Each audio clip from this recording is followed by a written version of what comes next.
নতুন অর্থবছর 2025-26-এর জন্য প্রস্তাবিত বাজেট ঘোষণা করতে যাচ্ছে অন্তর্বর্তীকালীন সরকার। ব্যতিক্রমীভাবে এবার জাতীয় সংসদে নয়, সোমবার বিকেল 3টায় অর্থ উপদেষ্টা ডক্টর সালেউদ্দিন আহমেদ বেতার ও টেলিভিশনে বাজেট উপস্থাপন করবেন। বক্তৃতার পরপরই অর্থ মন্ত্রণালয়ের ওয়েবসাইটে বিস্তারিত বাজেট প্রকাশ করা হবে। এবার রাজস্ব আদায় বৃদ্ধি এবং দেশীয় শিল্প সুরক্ষায় বিভিন্ন পণ্যের ওপর শুল্ক, ভ্যাট ও কর আরোপ বা বাড়ানোর প্রস্তাব থাকছে, যা সরাসরি ভোক্তা পর্যায়ে পণ্যের দাম বাড়িয়ে দিতে পারে। সিগারেট খাতে যদিও জানুয়ারিতে 4টি স্তরে দাম ও শুল্ক বাড়ানো হয়েছে, তবে এবার সিগারেট তৈরির কাঁচামাল সিগারেট পেপারের ওপর সম্পূরক শুল্ক 60% থেকে বাড়িয়ে 100% করার প্রস্তাব থাকতে পারে। এতে পরোক্ষভাবে সিগারেটের দাম আরও বেড়ে যাবে।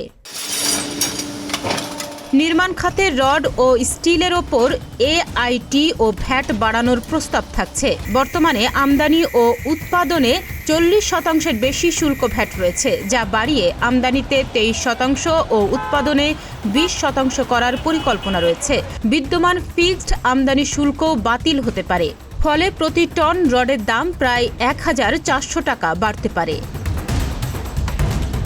ইলেকট্রনিক্স খাতে ফ্রিজ ও এয়ার কন্ডিশনারের উৎপাদনে বর্তমানে 7.5% ভ্যাট রয়েছে, যা বাড়িয়ে 15% করার প্রস্তাব করা হয়েছে। এর ফলে এসি ও ফ্রিজের দাম উল্লেখযোগ্য হারে বাড়তে পারে। মোটরসাইকেল ও সাইকেলের যন্ত্রাংশ আমদানিতে অতিরিক্ত শুল্ক আগের বাজেটে তুলে নেওয়া হলেও এবার কিছুটা শুল্ক ভ্যাট পুনর্বৃদ্ধির প্রস্তাব থাকতে পারে।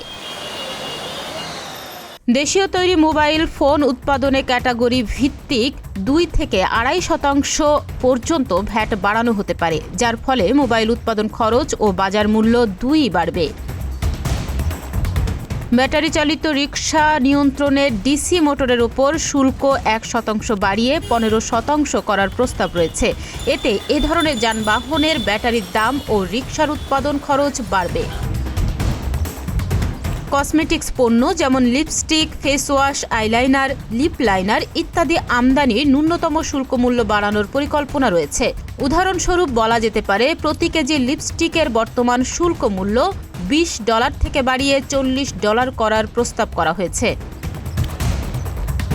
এছাড়া প্রস্তাবিত বাজেটে যেসব পণ্যের দাম বাড়তে পারে সেগুলোর মধ্যে রয়েছে দেশীয় তৈরি সুতা, ব্লেড, বিদেশি চকলেট, মার্বেল, গ্রানাইট, বিদেশি খেলনা, হেলিকপ্টার ও টেবিল ওয়্যার। সার্বিকভাবে দেখা যাচ্ছে, প্রস্তাবিত বাজেটে কর কাঠামোতে পরিবর্তনের ফলে একাধিক খাতে পণ্যের দাম বাড়তে পারে। এতে সাধারণ ভোক্তার ওপর আর্থিক চাপ বাড়ার আশঙ্কা রয়েছে। তাহনিয়া ইয়াসমিন, প্রতিদিনের বাংলাদেশ।